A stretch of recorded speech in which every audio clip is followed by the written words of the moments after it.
back to the whole Twitter aspect and you getting on social media, one of the coolest things that I was seeing is the amount of people who tweeted at you and congratulations. And I'm just going to rattle off a short list here. Michelle Obama, Oprah Winfrey, Kamala Harris, Cory Booker, Justin Trudeau. And those are just the ones that I was able to see from a quick scroll through your timeline. Is there anyone that I'm missing? And which of those were the most surreal to you? I think that of the people who tweeted directly at me, I think those are the people that come to mind off the top of my head. They were all surreal in their own way. I think that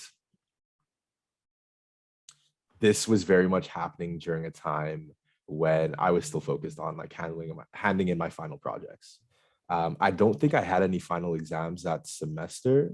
So because of that, I just had several final projects I had to be turning in. I think the thesis was already in at this point.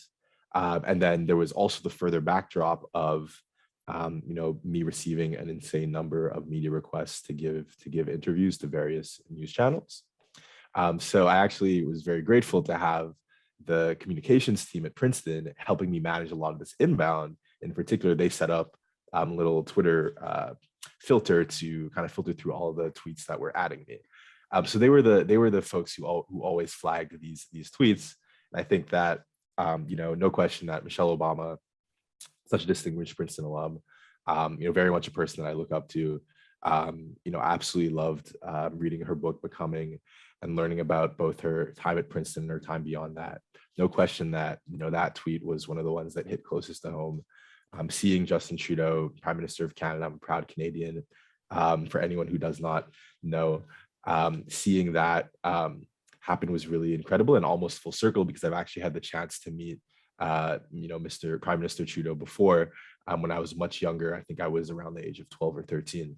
So that was truly incredible. Kamala Harris, Vice President of the United States, first Black woman to hold the position, like absolutely insane. And those are all tweets that I've kind of saved and always look to every now and then when I do want kind of further sources of inspiration or further sources of motivation. Yeah, and Michelle Obama, first of all, I had her brother, Craig Robinson, on, and he's going to be a part of this series. And ever since I started the podcast, I was like, there's two dream Princeton guests that I want to have on. It's Michelle Obama and Jeff Bezos. For whatever, those are the two that I want to have on. So I'm just putting that in the ether for when this podcast becomes so popular that she'll have to say yes to the request. And did anyone reach out through any other means to say congratulations or not really? So a handful of other people did as well. So I know you had Governor Phil Murray, I believe, on a Phil Murphy. Sorry. So he gave me a phone call actually. Wow. And we chatted over the phone for a bit, which was wonderful. The Governor General of Canada wrote me a letter. The Governor General of the Bahamas wrote me a letter. So also, for anyone who doesn't know, I also have proud roots in the Bahamas and in Jamaica. And then I also received a letter from Sonia Sotomayor, which was like insane. Wow. I think those are some of the other people who reached out off the top of my head.